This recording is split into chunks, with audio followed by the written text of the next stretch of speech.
महाशिवरात्रीची व्रतकथा। एका वंद्य पर्वतावर एक शिकारी राहत होता। तो प्राण्यांची हत्या करून आपल्या कुटुंबाचा उदरनिर्वाह करीत होता। तो एका सावकाराचा देणेकरी होता, पण वेळेवर कर्ज न फेडल्यामुळे क्रोधित सावकाराने त्याला शिवमठात बंदी केले। योगायोगाने त्या दिवशी शिवरात्री होती। बंदी अवस्थेत असताना शिकारी मठात शिवसंबंधित धार्मिक गोष्टी ऐकत राहिला। तिथेच त्याने शिवरात्री व्रताची कथा देखील ऐकली। संध्याकाळ होताच सावकाराने त्याला बोलावले आणि कर्ज फेडण्याविषयी विचारले। तेव्हा शिकाऱ्याने दुसऱ्या दिवशी पूर्ण कर्ज फेडण्याचे वचन दिले। सावकाराने त्याच्या शब्दांवर विश्वास ठेवला आणि त्याला सोडले।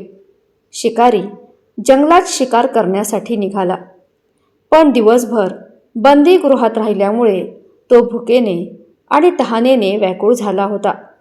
सूर्यास्त झाल्यावर तो एका जलाशयाजवळ गेला आणि तिथे एका घाटाच्या काठावर एका झाडावर चढून बसला, कारण त्याला पूर्ण खात्री होती की कोणीतरी प्राणी तहान भागवण्यासाठी नक्कीच इथे येतील। ते झाड बेलपत्राचे होते आणि त्या झाडाखाली शिवलिंग होते, जे सुकलेल्या बेलपत्रांनी झाकले गेले होते आणि त्यामुळे ते दिसत नव्हते। शिकाऱ्याला त्याचा काहीच अंदाजा नव्हता। भूक आणि तहान यामुळे तो थकून त्या झाडावर बसून राहिला। मचाण तयार करताना त्याने काही फांद्या तोडल्या आणि योगायोगाने त्या शिवलिंगावर पडल्या। अशा प्रकारे दिवसभर उपाशी राहिल्यामुळे शिकाऱ्याचे व्रतही आपोआपच झाले आणि शिवलिंगावर बेलपत्र अर्पण झाले। रात्र गेल्यावर पहिल्या प्रहारात एक गाभीण हरिणी पाणी पिण्यासाठी तलावावर आली। शिकाऱ्याने धनुष्यावर बाण चढवला आणि बाण सोडणार तेव्हा त्याच्या हाताच्या धक्क्याने काही पाणी आणि पाण्याचे थेंब खाली असलेल्या शिवलिंगावर पडले आणि अनावधानानेच शिकाऱ्याची पहिली प्रहाराची पूजा झाली। आणि त्याच आवाजाने हरिण शिकाऱ्याला म्हणाली, मी गाभीण आहे आणि लवकरच माझी प्रसूती होईल। तू एकावेळी 2 जीवांचा वध करणार आहेस, जे योग्य नाही। मी मूल जन्माला घालून लवकरच तुझ्या समोर येईल, तेव्हा तू मला मार। शिकाऱ्याने ठीक आहे असे म्हटले आणि ती हरिणी जंगलातील झुडपांमध्ये लुप्त झाली। थोड्या वेळाने अजून एक हरिण तिकडून आली। शिकाऱ्याचा आनंद गगनात मावेनासा झाला। ती जवळ आली तसेच त्याने धनुष्यावर बाण चढवला। यावेळी देखील काही बेलपत्र खाली शिवलिंगावर पडले आणि नकळत शिकाऱ्याची दुसऱ्या प्रहाराची पूजा पूर्ण झाली। तेव्हा ती हरिण नम्रपणे म्हणाली, मी एक कामातुर विरहिणी आहे। मी मातृहरिण आहे आणि मी माझ्या प्रियकराला शोधत फिरत आहे। मी त्याला भेटून लवकरच तुझ्या समोर येईल। शिकाऱ्याने तिलाही सोडून दिले। 2 वेळा शिकार निसटल्यामुळे तो चिंतेत पडला। रात्र संपत आली होती। तेव्हाच अजून एक हरिण आपल्या पिल्लांसह तिथे आली। शिकारी धनुष्यावर बाण चढवून सोडणारच होता, तेव्हा हरिण म्हणाली, मी या पिल्लांना त्यांच्या वडिलांकडे सुपूर्द करून लगेच परत येईल, तेव्हा तू मला मार। या क्षणी मला नको मारूस। शिकारी हसला आणि म्हणाला, समोर आलेल्या शिकारीला सोडून द्यावे मी एवढा मूर्ख नाही। याआधी मी 2 वेळा माझी शिकार गमावली आहे। माझी मुले भुकेने आणि तहानेने तडफडत असतील। हरिण म्हणाली, जसे तुला तुझ्या मुलांची काळजी वाटते तशीच मलाही माझ्या पिल्लांचा विचार आहे आणि म्हणूनच फक्त या पिल्लांच्या नावे मी थोड्या वेळासाठी जीवनदान मागत आहे। माझ्यावर विश्वास ठेव। मी त्यांना त्यांच्या वडिलांकडे सोडून लगेच परत येण्याची शपथ घेते। हरिणीचे दिनवाणी स्वर ऐकून शिकाऱ्याला तिची दया आली। त्याने तिलाही सोडून दिले। शिकार न मिळाल्यामुळे बेलपत्र वृक्षावर बसलेला शिकारी बेलपत्र तोडून खाली फेकत होता। त्याची दुसऱ्या प्रहारची पूजा आपोआपच पूर्ण झाली। पहाट झाली होती, म्हणजेच सूर्योदय होणार होता। त्याचवेळी एक धष्टपुष्ट हरिण त्याच मार्गाने आला। शिकाऱ्याने ठरवले की यावेळी शिकार नक्कीच करायची। शिकाऱ्याने ताणलेला बाण पाहून हरिण विनम्र स्वरात म्हणाले, भाऊ, जर तू माझ्या आधी आलेल्या 3 हरणींचा आणि त्यांच्या लहान मुलांचा वध केला असेल तर मला मारण्यास वेळ घालवू नको, जेणेकरून मला त्यांच्या वियोगाचे दुःख भोगावे लागू नये. मी त्या हरणांचा पती आहे. जर तू त्यांना जीवनदान दिले असेल तर मला काही वेळासाठी जीवनदान देण्याची कृपा कर. मी त्यांना भेटून लगेच तुझ्यासमोर हजर होईल. हरणाच्या बोलण्यावर शिकाऱ्याने संपूर्ण कथा हरणाला सांगितली. तेव्हा हरिण म्हणाले, माझ्या 3 पत्नी ज्या प्रकारे प्रतिज्ञाबद्ध होऊन गेल्या आहेत त्या माझ्या मृत्यूनंतर त्यांच्या धर्माचे पालन करू शकणार नाहीत. त्यामुळे जसे तू त्यांना विश्वासू मनाने सोडले आहेस तसेच मलाही सोडून दे. मी त्यांच्यासह तुझ्यासमोर लवकरच उपस्थित होईल. उपवास, रात्री जागरण आणि शिवलिंगावर बेलपत्र चढवल्यामुळे शिकाऱ्याचे हिंसक हृदय निर्मळ झाले होते. त्याच्या अंगात भगवत शक्तीचा वास झाला होता. त्याच्या हातातून धनुष्य आणि बाण निसटले आणि त्यांनी हरणाला सोडून दिले. थोड्याच वेळाने ते हरिण संपूर्ण कुटुंबासह शिकाऱ्याच्या समोर उपस्थित झाले, जेणेकरून तो त्यांची शिकार करू शकेल. पण जंगली प्राण्यांची ही अशी सत्यता, सात्विकता आणि परस्पर प्रेम भावना पाहून शिकाऱ्याला खूप दुःख झाले. त्याच्या डोळ्यातून अश्रूंच्या धारा वाहू लागल्या. त्या हरिण कुटुंबाचा वध न करून शिकाऱ्याने आपल्या कठोर हृदयातून हिंसा कायमची दूर केली आणि आपले हृदय कायमचे कोमल आणि दयाळू बनवले. देवलोकातील सर्व देवी देवता सुद्धा ही घटना पाहत होते. त्यांच्या या कृतीवर भगवान शंकर प्रसन्न झाले आणि तत्काळ त्याला आपल्या दिव्य स्वरूपाचे दर्शन घडवले. तसेच त्याला सुखसमृद्धीचे वरदान देऊन गुहा नाव दिले. हाच तो गुहा होता ज्याच्यासोबत भगवान श्रीराम यांनी मैत्री केली होती. दुसऱ्या कथेचे नाव आहे माता पार्वतीची परीक्षा. एकदा माता पार्वती शिवजींना पतिरूपाने प्राप्त करण्यासाठी घोर तप करत होत्या. त्यांच्या या तपश्चर्येला पाहून देवतांनी शिवजींना विनंती केली की त्यांनी देवी पार्वती यांची मनोकामना पूर्ण करावी.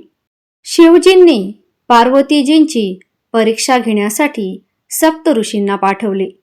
सप्त ऋषींनी शिवजींचे शेकडो दोष सांगितले, पण पार्वतीजींना महादेव यांच्याशिवाय दुसऱ्या कुणाशीही विवाह मंजूर नव्हता. विवाहाच्या आधी प्रत्येक वर त्याच्या भावी पत्नीबद्दल पूर्णतः खात्री करून घेऊ इच्छितो. म्हणूनच शिवजींनी स्वतः पार्वतीजींची परीक्षा घेण्याचे ठरवले. भगवान शंकर प्रकट झाले आणि पार्वतीला वरदान देऊन अंतर्धान पावले. इतक्यात तिथे माता पार्वती तप करीत होत्या. तिथे जवळच्या तलावात एका मगरीने एका मुलाला पकडले. तो मुलगा आपले प्राण वाचवण्यासाठी जोरजोरात ओरडू लागला. पार्वतीने त्या मुलाचे आक्रोश ऐकून त्या तलावाकडे धावल्या. त्यांनी पाहिले की मगर त्या मुलाला तलावाच्या आत खेचत आहे. मुलाने देवीला पाहून म्हटले, माझी ना आई आहे, ना वडील, ना कोणी मित्र. माता, कृपा करून माझे रक्षण करा.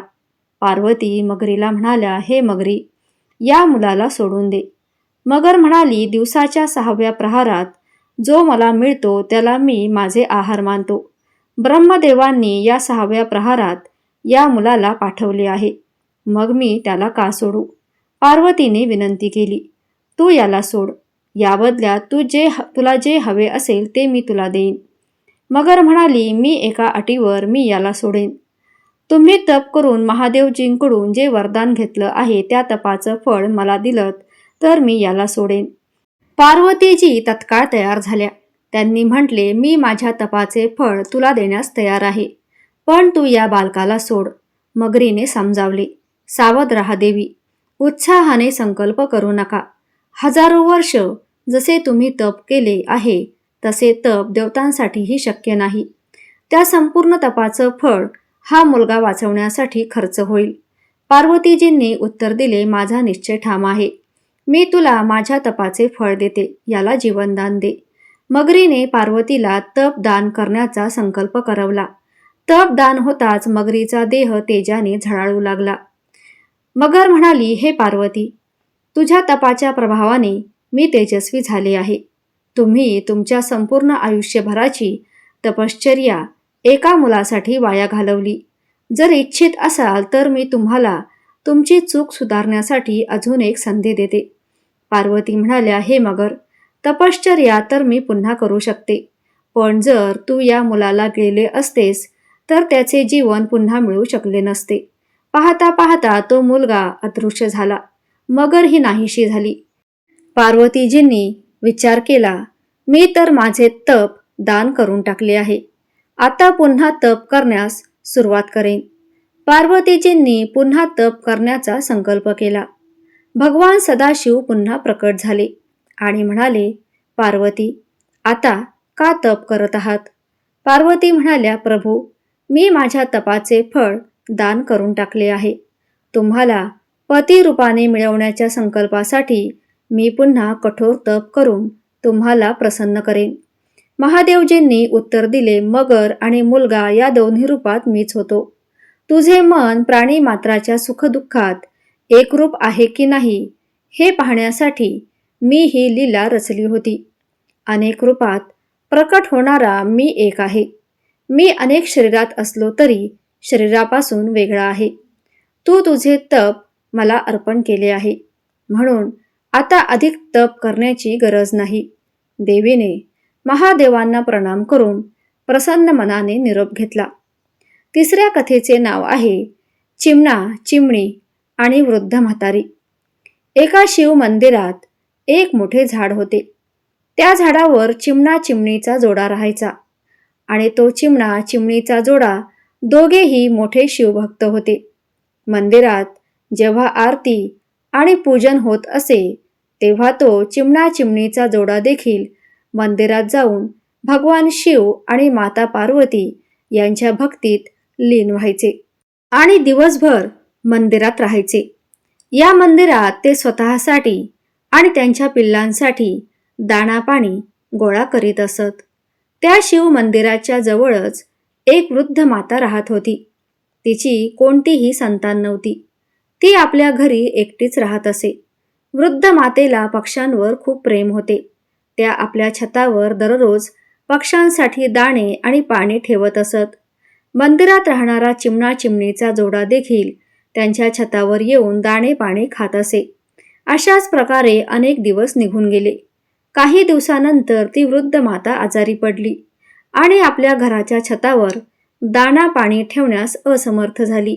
जेव्हा चिमणा चिमणीचा जोडा छतावर येत असे तेव्हा दाणे पाणी न पाहता ते चिंतेत पडत असे. त्या वृद्ध मातेला पाहण्यासारखे कोणीही नव्हते. तिचे आरोग्य दिवसेंदिवस बिघडत गेले आणि शेवटी एके दिवशी त्याचे निधन झाले. चिमणा चिमणीचा जोडा दररोज छतावर यायचा, पण दाणा पाणी न पाहून ते वृद्ध मातेला संपूर्ण गावभर शोधायचे. मात्र वृद्ध माता कुठेही सापडत नव्हत्या.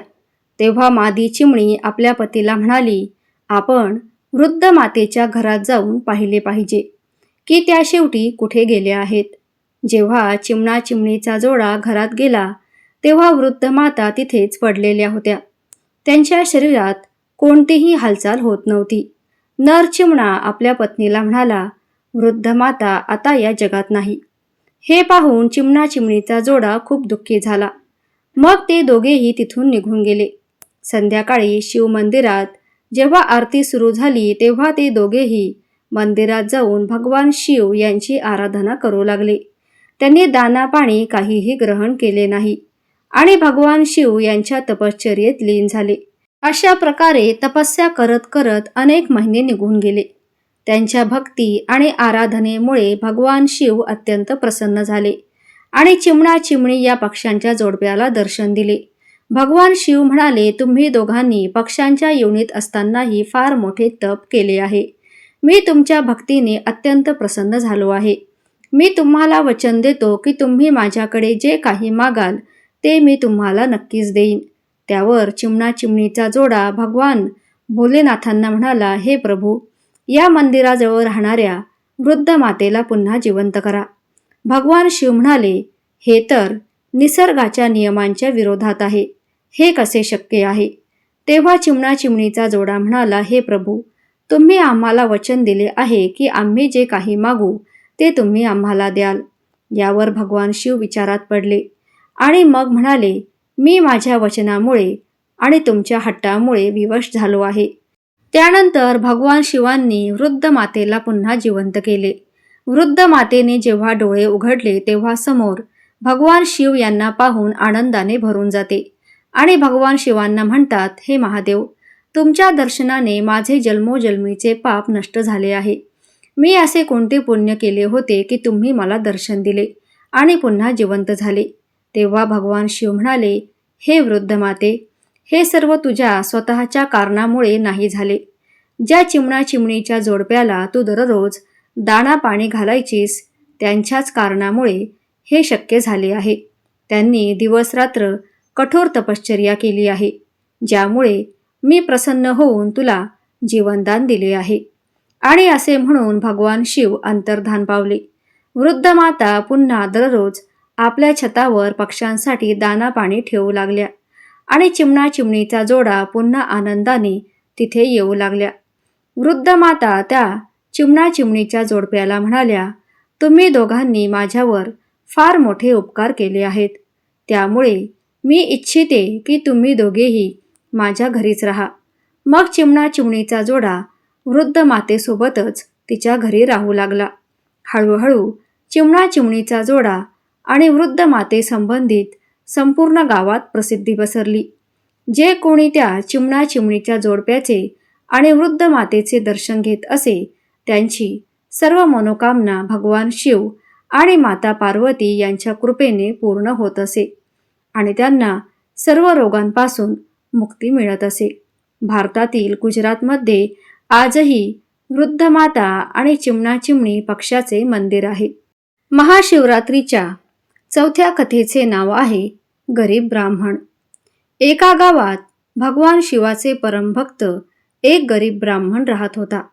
ब्राह्मण रोज सकाळी ब्रह्ममुहूर्तावर उठून नित्यकर्म आटोपल्याशिवाय भगवान शंकराचे पूजन करत नसत. तोपर्यंत त्यांना चैन पडत नसे. जे काही दान दक्षिणा मिळत असे त्याच्यावरच ब्राह्मण आपला उदरनिर्वाह करत असे. ते इतके दयाळू होते की जर कोणी गरजू भेटला तर ते आपल्या सामर्थ्यानुसार त्यांची सेवा करीत असत आणि या कारणामुळे शिवाचे परमभक्त ब्राह्मण देवता गरीब जीवन व्यतीत करत होते. ब्राह्मणाच्या दानशूर स्वभावामुळे त्यांची पत्नी त्यांच्यावर रागावून होती, पण त्यांची भक्ती पारायण पाहून त्यांच्यावर अत्यंत प्रेमसुद्धा करत होती आणि म्हणूनच ती कधीही त्यांचा अपमान करत नसे. त्याचबरोबर आपल्या गरजेपुरता पैसा ती शेजारी मोलमजुरी करून मिळवत होती. एकदा अशी वेळ आली की जेव्हा मंदिरात दानदक्षिणा कमी येऊ लागली, त्यामुळे ब्राह्मणाला आर्थिक संकटाचा सामना करावा लागला. घराच्या मूलभूत गरजा पूर्ण न होण्यामुळे ब्राह्मणीण दुःखी झाली. अशाच प्रकारे काही दिवस गेले. एके दिवशी महाशिवरात्रीचा दिवस आला. त्या दिवशीही ब्राह्मण नेहमीप्रमाणे बरोबर ब्रह्ममुहूर्तावर उठून नित्यकर्म आटोपण्यासाठी नदीकडे निघाला. योगायोगाने त्याच वेळी त्या मार्गाने माता पार्वती आणि शिवजी चालले होते. अचानक माता पार्वतीची नजर त्या ब्राह्मणावर पडली. आज ब्राह्मण महाशिवरात्रीबाबत इतका आनंदी नव्हता जितके ते नेहमी असायचे. माता पार्वतीला हे समजायला वेळ लागला नाही. त्या शिवजींना म्हणाल्या, भगवान, हा ब्राह्मण देवता रोज तुमची उपासना करतो, तरीही तुम्हाला याची चिंता नाही का? माता पार्वतीचे बोलणे ऐकून शिवजी म्हणाले, देवी, माझ्या भक्तांची चिंता मी नाही करणार तर कोण करेल? माता पार्वतीने विचारले, तर मग हे देवा, तुम्ही आतापर्यंत याला मदत का केली नाही? तेव्हा शिवजी म्हणाले, देवी, तू निश्चिंत राहा. आतापर्यंत त्याने जितके बेलपत्र शिवलिंगावर अर्पण केले आहे तेच बेलपत्र आज रात्री त्याला धनाढ्य बनवतील. ही चर्चा पूर्ण करून शिवपार्वती पुढे निघून गेले. पण योगायोगाने असं झालं की त्यावेळी त्या मार्गावरून एक व्यापारी जात होता. त्याने शिवजी आणि माता पार्वतीचे बोलण्याचा संवाद लपून ऐकला. व्यापाऱ्याने आपले चातुर्य वापरले आणि लगेच ब्राह्मणाच्या घरी पोहोचला आणि ब्राह्मणाला विचारले, ब्राह्मण देवा, तुम्ही आतापर्यंत जे काही बेलपत्र शिवपूजनात अर्पण केले आहेत ते सगळे मला द्या. त्या बदल्यात मी तुम्हाला 100 सुवर्ण मुद्रा देईल. ब्राह्मणाने हे ऐकून आपल्या पत्नीला विचारले, तर पत्नी म्हणाली की पुण्याचे दान करणे योग्य नाही.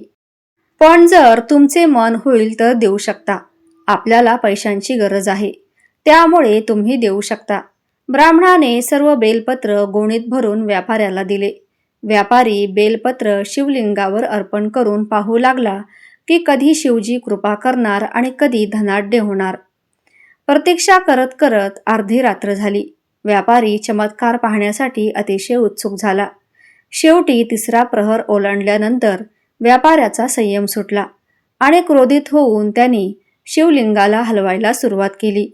तेव्हाच अचानक चमत्कार झाला. व्यापाऱ्याचे हात शिवलिंगावर चिटकले. त्याने खूप प्रयत्न केला, पण त्याचे हात हलतही नव्हते. थकून हारून व्यापाऱ्याने शिवजींना क्षमा याचना करायला सुरुवात केली. तेव्हा शिवजींनी म्हटले, हे लोभी व्यापारी, ज्या ब्राह्मणाकडून तू हे बेलपत्र विकत घेतले आहेस त्याला 1000 सुवर्ण मुद्रा देशील तेव्हाच तुझे हात सुटतील. सकाळी ब्राह्मणाने पूजेसाठी मंदिरात प्रवेश केला. तेव्हा त्याने पाहिले की व्यापाऱ्याचे हात शिवलिंगावर चिटकले आहेत आणि ते रडत आहेत. त्यांनी विचारले की काय झाले. व्यापारी म्हणाला, पंडितजी, कृपया माझ्या मुलाला 1000 सुवर्ण मुद्रिका घेऊन लगेच मंदिरात येण्यासाठी सांगा. ब्राह्मणाने व्यापाऱ्याच्या मुलाला बोलावले आणि व्यापाऱ्याने ब्राह्मणाला सुवर्ण मुद्रिका दिल्या. तेव्हाच त्याचे हात शिवलिंगापासून सुटले. महाशिवरात्रीची 5व्या कथेचे नाव आहे गरीब ब्राह्मणीण आणि तिची मुले. एका नगरात एक लीलावती नावाची ब्राह्मणीण राहत होती. तिला 2 पुत्र होते. ती अतिशय गरीब होती. दैवयोगाने एके दिवशी तिला महर्षी ऋषी यांचे दर्शन झाले. महर्षीच्या मुखातून प्रदोष व्रताचा महिमा ऐकल्यानंतर त्या ब्राह्मणीने ऋषींना पूजेची पद्धत विचारली. तिच्या श्रद्धा आणि विनंतीमुळे ऋषींनी तिला शिवपूजनाचे योग्य विधान सांगितले आणि म्हणाले, तू आपल्या दोन्ही मुलांकडून शिवाची पूजा कर. या व्रताच्या प्रभावाने 1 वर्षानंतर तुला संपूर्ण सिद्धी प्राप्त होतील. त्या ब्राह्मणीने महर्षी ऋषींचे वचन ऐकून आपले बालक घेऊन नतमस्तक होऊन मुनींच्या चरणी प्रणाम केला आणि म्हणाली, हे ब्राह्मणा, आज मी तुमच्या दर्शनाने धन्य झाले आहे. दोन्ही कुमार तुमचे सेवक आहेत. कृपया माझा उद्धार करा. त्या ब्राह्मणीने शरणागत स्वीकारल्यामुळे मुनींनी गोड शब्दांनी दोन्ही कुमारांना शिवपूजेचा विधी सांगितला. नंतर ते दोन्ही बालक आणि ब्राह्मणीण मुनींना प्रणाम करून शिव मंदिरात गेले. त्या दिवसापासून ते दोन्ही बालक मुनींच्या कथेनुसार नियमपूर्वक प्रदोष काळात शिवपूजा करू लागले. पूजा करत असताना त्यांना 4 महिने पूर्ण झाले. एके रात्री सूतच्या अनुपस्थित साचीव्रत स्नान करून नदी किनारी गेला आणि तिथे जलक्रीडा करू लागला. योगायोगाने त्याच वेळी त्याला नदीच्या भेगेमध्ये चमकणारा एक मोठा धनाने भरलेला कलश दिसला. तो धनाने भरलेला कलश पाहून सूचीव्रत खूप आनंदित झाला. तो कलश डोक्यावर घेऊन घरी आला. कलश भूमीवर ठेवून तो आपल्या आईला म्हणाला, हे माते, शिवजींची महिमा पहा. भगवानाने मला या घड्याच्या रूपात अपार संपत्ती दिली आहे. त्याची माता घडा पाहून आश्चर्यचकित झाली आणि राजसूतला बोलावून म्हणाली, बाळा, माझे ऐक, तुम्ही दोघांनी हे धन अर्धे अर्धे वाटून घ्या. मातेचे बोल ऐकून सूचीव्रत खूप आनंदित झाला. पण राजसूतने आपली असहमती दर्शवत म्हणाला, हे आई, हे धन तुझ्या पुत्राच्या पुण्यामुळे मिळाले आहे. मी यात कोणत्याही प्रकारे हिस्सा घेऊ इच्छित नाही, कारण आपल्या केलेल्या कर्माचे फळ मनुष्य स्वतःच भोगतो. अशा प्रकारे शिवपूजन करत एकाच घरात त्यांनी 1 वर्ष व्यतीत केले. एके दिवशी राजकुमार ब्राह्मणाच्या पुत्रासोबत वसंत विहार करण्यासाठी गेला. दोघेही जंगलात खूप दूर गेले. तेव्हा त्यांना तिथे शेकडो गंधर्व कन्या खेळताना दिसल्या. ब्राह्मण कुमाराने त्या गंधर्व कन्यांना क्रीडा करताना पाहून राजकुमाराला सांगितले, इथे कन्या विहार करत आहेत, त्यामुळे आपण यापुढे जाऊ नये, कारण या गंधर्व कन्या सहजच मनुष्याच्या मनाला मोहित करतात. त्यामुळे मी तरी या कन्यांपासून दूर राहणार आहे. पण राजकुमाराने त्याच्या बोलण्याकडे दुर्लक्ष करून गंधर्व कन्याच्या विहारस्थळी निसंकोचपणे प्रवेश केला. सर्व गंधर्व कन्यांमध्ये एक प्रधान सुंदर कन्या होती. तिने राजकुमार पाहताच विचार केला, कामदेवासमान सुंदर हा राजकुमार कोण आहे? त्या राजकुमारासोबत संवाद साधण्याच्या हेतूने तिने आपल्या सख्यांना सांगितले, सख्यांनो, तुम्ही जवळच्या जंगलात जाऊन अशोक, चंपा इत्यादी ताज्या फुलांचा संग्रह करा. तोपर्यंत मी इथेच तुमची वाट पाहते. गंधर्व कन्याचे बोल ऐकताच सर्व सखी तिथून निघून गेल्या. सखी गेल्यानंतर ती गंधर्व कन्या राजकुमाराला स्थिर नजर लावून पाहू लागली. त्यांच्यात परस्पर प्रेमाचा संचार झाला. गंधर्व कन्येने राजपुत्राला आसन दिले. प्रेमलापामुळे ती सुंदरी राजकुमाराच्या सहवासासाठी व्यतीत झाली आणि त्याला विचारू लागली, हे कमळासमान नेत्र असणाऱ्या राजकुमारा, तुम्ही कोणत्या देशातील आहात? इथे कशासाठी आला आहात? गंधर्व कन्येचे बोल ऐकून राजकुमाराने उत्तर दिले, मी विदर्भ राज्याचा पुत्र आहे. माझे मातापिता स्वर्गवासी झाले आहेत. शत्रूंनी माझे राज्य हिरावून घेतले आहे.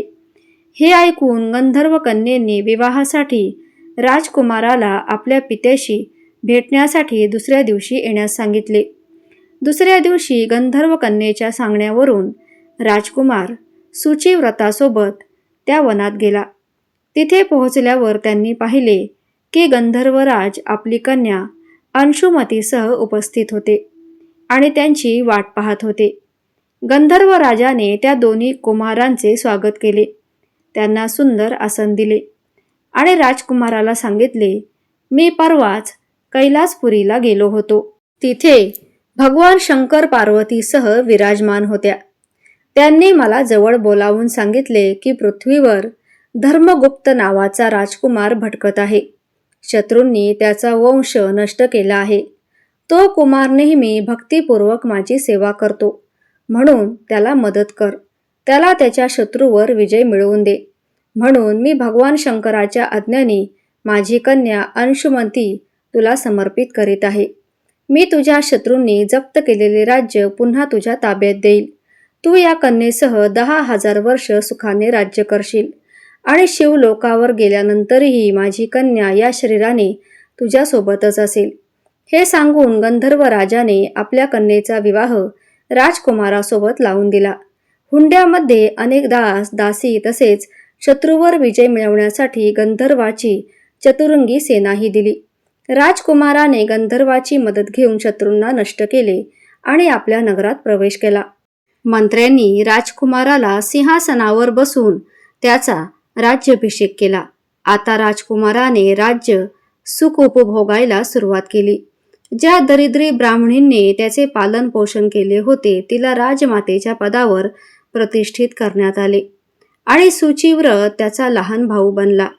अशा प्रकारे प्रदोष काळात शिवपूजनाच्या प्रभावाने तो राजकुमार दुर्लभ पदावर पोहोचला.